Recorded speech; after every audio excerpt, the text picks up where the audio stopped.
Hindi cinema में कई खूबसूरत एक्ट्रेस ने राज किया है, लेकिन आज हम आपको एक ऐसी हीरोइन के बारे में बताते हैं जो राज कपूर को बिल्कुल भी पसंद नहीं करती थी। हम जिनकी बात कर रहे हैं उनका नाम सुचित्रा सेन है। उन्होंने 50 के दशक में अपनी खूबसूरती से सबके दिलों पर राज किया था। भले ही एक्टर्स अब दुनिया में नहीं हैं, लेकिन फिर भी उनकी यादें आज भी लोगों के दिलों में बसती हैं। सुचित्रा सेन एक साधारण बंगाली परिवार से आती थी। उनके पिता स्कूल में पढ़ाते थे जबकि माँ घर संभालती थी। लेकिन सुचित्रा को बचपन से ही फिल्में देखने का शौक था और उनमें काम भी करना चाहती थी। एक्ट्रेस की 15 साल की छोटी उम्र में शादी कर दी गई। उनकी शादी उद्योगपति आदित्य नाथ सेन के बेटे दीवा नाथ सेन से हुई और उन्हीं की मदद से उन्होंने फिल्मों में कदम रखा। सुचित्रा ने बंगाली फिल्मों से करियर की शुरुआत की और 1952 में शेष कथाएं नाम की फिल्म में काम किया, लेकिन फिल्म पर्दे पर रिलीज नहीं हुई, जिसके बाद उन्हें 7 नंबर कैदी में देखा गया और फिर एक्ट्रेस ने कभी पीछे मुड़कर नहीं देखा।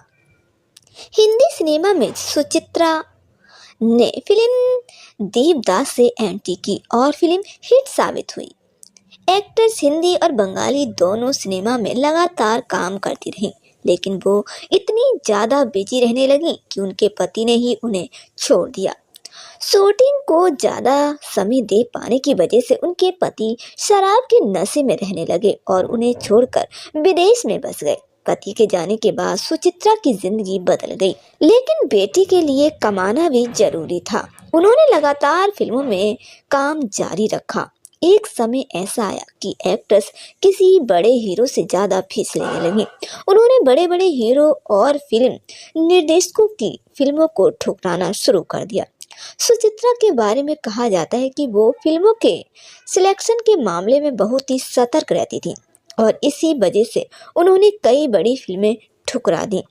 सुचित्रा को लेकर एक किस्सा बहुत ही चर्चित था, जिसमें उन्हें राज कपूर साहब इसलिए पसंद नहीं थे क्योंकि उनके गुलदस्ता देने का तरीका उन्हें ठीक नहीं लगता था। वे राज कपूर को एक इंसान के तौर पर पसंद नहीं करती थी और इसीलिए कभी उनके साथ फिल्म नहीं की।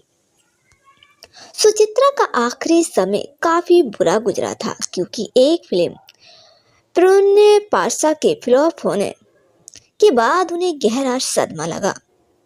उन्होंने फिल्मों से मुंह मोड़ लिया। कहा जाता है कि उन्होंने किसी के सामने अपना चेहरा दिखाने से भी परहेज किया और 35 साल तक खुद को एक कमरे में कैद कर रखा था। जब भी उन्हें बाहर जाना होता तो वो पूरा फेस ढक कर जाती थी और मरने के वक्त भी उनका चेहरा किसी ने नहीं देखा था।